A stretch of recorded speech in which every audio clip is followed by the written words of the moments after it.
I was shocked to discover a burn mark had appeared out of nowhere on the table. Turns out the person on the other end of the radio had accidentally set the table on fire. I quickly realized it was the same table. The man suddenly called out to his son over the radio. I was stunned to realize I was talking to my father from 30 years ago, but my father had died 30 years ago. I told my father the outcome of a baseball game ahead of time. The radio signal gradually weakened. I frantically told my father about his death the next day, telling him to change his route when rescuing people. Then the connection cut off completely. My father was a firefighter back then. He went to watch that baseball game the next day. The result was exactly as I had predicted. And when the fire broke out, he remembered my warning, decisively chose another escape route. Avoiding death, a flood of strange yet real memories instantly rushed into my mind. Memories of my father surviving, though he survived that fire. He died of lung cancer from years of smoking. After learning this truth, I contacted my father again. This time he completely believed me. I desperately urged him to quit smoking. Back at the police station, I learned my mother had died in a serial murder case. I immediately went home to contact my father, asking him to stop the killer in the past. Only if he caught the killer would my mother survive.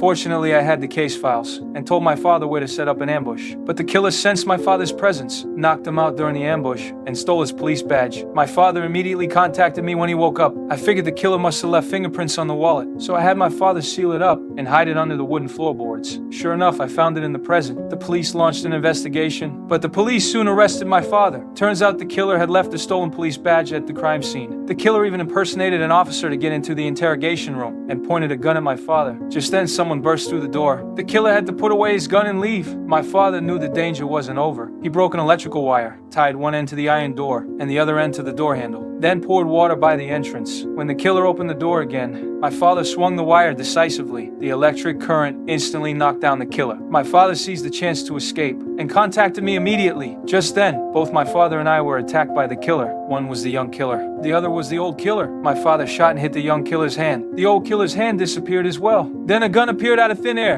and shot the killer. The person who fired was actually my father, an old man who had survived by quitting smoking. My father and I finally embraced each other tightly.